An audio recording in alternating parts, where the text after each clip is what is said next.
नमस्कार दोस्तों, मैं अभिनेता रंगकर्मी अजय सिंह आज आपके सामने एक बार फिर प्रस्तुत हुआ हूँ और अपने छोटे भाई व्योम वाजपेयी को लेकर।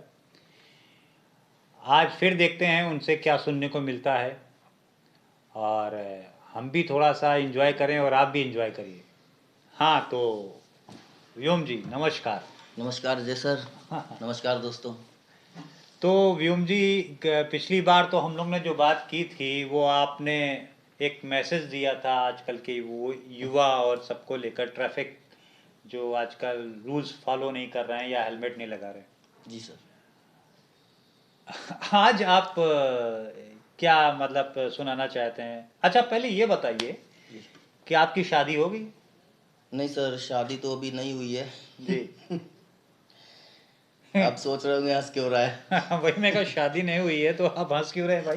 असल में मुझे ऐसा लगा ना कि जैसे आपने मेरी मन की बात जान ली हो कि मैं कौन सी कविता तैयार करके आया हूँ। आपने अच्छा, इस पे भी एक कविता है? बस बस। भाई वाह भाई, इस शादी के ऊपर भी एक कविता है इनके पास। तो बिना मौका गवाए हम और आप पहले इनसे सुन लेते हैं। देख लीजिए विषय कहाँ से कहाँ पहुँच गया। पहले सुन लेते हैं दर्शकों। हाँ जी, सुनाइए। सर अभी हमारे बड़े भाई साहब हैं जी एक बहुत करीबी। जी जी हुआ क्या था, मैं थोड़ा छोटा था, लगभग 5-6 साल पहले की बात है, थोड़ा नहीं, हाँ 25-26 साल का रहा हूँगा। जी जी। उनकी शादी थी और हम लोग जैसे हिंदू हैं तो कुछ रस्मों के लिए शुरुआत में हम लोगों को घर के ही हैं जाना था। हाँ। और वहाँ पहुँचे तो मतलब जो घर में एक तैयारी वाला माहौल होता है बहुत अच्छा लगता है। बट बिलीव मी, भैया खुद लगे हुए थे हैं, मतलब कोई खराब नहीं है, बहुत अच्छी चीज़ है ना। बस सर कार्ड भी मैं ही बांटने जाऊंगा, सर पुताई भी मैं ही कर लूँ। ए रुक जा रुक जा रुक जा, तखत मैं बताता हूँ वहाँ रख। अरे मतलब भैया इतना उतावला हैं? मतलब वो कहते हैं ना कि अचानक से मूड होता है और शब्द कुछ आ ही जाते हैं, बस खेलने की जरूरत है। जी जी। तो और वहीं उतने टाइम उस समय गाना बज रहा था हम लोग की, वो अपनी आज़ादी को हम हरगिज भुला सकते नहीं, सर कटा सकते हैं लेकिन सर झुका सकते नहीं। तो देखिए गाना कौन सा बना जाके यहाँ पे, मतलब कविता के रूप में। व्योम जी शुरू हो जाइए फिर। तो सर उसकी 2 लाइनें पेश हैं। जी जी। वो हमारा दूल्हा कहता है अपने शादी के सपनों से अवगत कराते हुए, हाँ। कहता है अपनी शादी को हम हरगिज रुका सकते नहीं, हाँ। डेट घटा सकते हैं लेकिन डेट बढ़ा सकते नहीं। अरे लोग जाते हैं गाड़ियों से, हाँ। हम तो हाथी पे जाएंगे, हाँ। संग हमारे मित्र सारे बन बराती आएंगे। क्या बात। तो सर हमारे यहाँ वो अगवानी का पहला रस्म होता है ना। हाँ हाँ। तो क्या कहता है बताएं जी। लोग जाते हैं गाड़ियों से, हम तो हाथी पे जाएंगे, और मित्र सारे बन बरात सॉरी सर, मित्र सारे संग हमारे बन बराती आएंगे। हाँ। और अपनी अगुवाई में देरी हम करा सकते नहीं, हाँ। डेट घटा सकते हैं लेकिन डेट बढ़ा सकते नहीं। भाई वाह। तो इसके आगे हम लोग बढ़ते हैं तो हम लोग का पहला अगुवाई वगैरह हो जाती है, फिर जयमाल वगैरह के लिए दुल्हन का आना, दूल्हे का इंतजार करना। तो इस इंतजार की मुद्रा में बैठे हुए मियाँ जी क्या बोल रहे हैं देखिए। हाँ बताइए। कहते हैं लोग बैठेंगे कुर्सियों पे, हाँ। हम सिंहासन विराजेंगे। क्या बात है। लोग बैठेंगे कुर्सियों पे, हाँ। हम सिंहासन विराजेंगे, अच्छा। और धीरे से चुपके से हाँ। बेगम कोची कोटी काटेंगे। वरमाला पहनाने में देरी जी हम लगा सकते नहीं, क्या बात। डेट घटा सकते हैं लेकिन डेट बढ़ा सकते नहीं। क्या बात है, क्या और बात। अपनी शादी को हम हरगिज रुका सकते नहीं, डेट घटा सकते हैं लेकिन डेट बढ़ा सकते नहीं।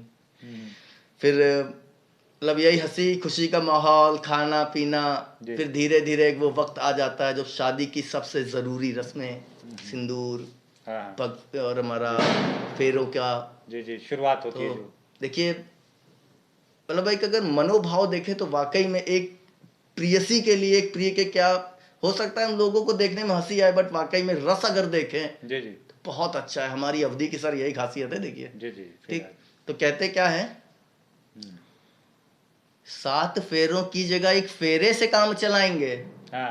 और काले धागे की जगह हीरों का हार पहनाएंगे। क्या बात है, क्या बात है। तो 7 फेरों की जगह एक फेरे से काम चलाएंगे और काले धागे की जगह हीरों का हार पहनाएंगे, और सिंदूर भरने में भी देरी हम लगा सकते नहीं, डेट घटा सकते हैं लेकिन डेट बढ़ा सकते नहीं, क्या अपनी शादी को हम हरगिज रुका सकते नहीं। और इसी तरह उसके मनोभाव मतलब कहाँ कहाँ जा रहे थे हाँ, कि अचानक से उसका मन पड़ गया कि भैया अब तो विदाई करके ले चलो यार, बहुत होईगा। अच्छा अच्छा हैं? कब तक ये ऐसी वैसी मतलब टहला करबे, अब तो लेके चलो पूरा दिन बीतीगा। तो कहूँ अच्छा इनसे कहूँ कई दिन जाते हैं, 5 दिन वाली बारात, अरे बेचारा परेशान हो जाए यार। हाँ, सही बात खैर, अंतिम भावनाओं के बारे में जानते हुए क्या विदाई के सामने में क्या कह रहे हैं भाई साहब? जी। कहते हैं गर विदाई के समय आंसू कहीं ई बही हैं। हाँ सॉरी, थोड़ा, गर विदाई के समय हाँ आंसू कहीं ये बहाएंगे हाँ। तो दुनियादारी छोड़कर हम घर जमाई हो जाएंगे। अरे बाप रे और बाप, आंखों में इनकी एक आंसू देख हम सकते नहीं, क्या बात है। डेट घटा सकते हैं लेकिन डेट बढ़ा सकते नहीं, नहीं। अपनी शादी को हम हरगिज रुका सकते नहीं, डेट घटा सकते हैं लेकिन डेट बढ़ा सकते नहीं। भैया बहुरिया आ गए, अब तो इजाजत दो। आ गए भैया। ठीक है भैया, बहुत बढ़िया व्योम जी की कविता भाई। धन्यवाद। और एक शादी को लेकर इन्होंने एक कविता लिख डाली। अब तो हम इनसे यही कहेंगे कि भाई अब भी शादी कर लो, तो जो कविता आपने लिखी है कम से कम वो भी आपके ऊपर गुजर जाए, तो आपका अनुभव और बढ़ जाए। बात तो क्योंकि सही है सर। क्योंकि शादी तो भाई सबको करनी पड़ती है और इस दौर से भाई सबको गुजरना पड़ता है। तो मैं फिर अपने छोटे भाई से ये कहूँगा कि जिस प्रकार वो कविता कर रहे हैं और अपने मान एक शादी में जो एक दूल्हे के मनोभाव हैं उसको दर्शा रहे हैं, रख रहे हैं आप लोगों के सामने, तो ये भी कर लें तो मज़ा आए, हमें भी दावत मिले। अच्छा भाई, दर्शकों अब हमारा भी राम राम, नमस्कार, फिर आएंगे।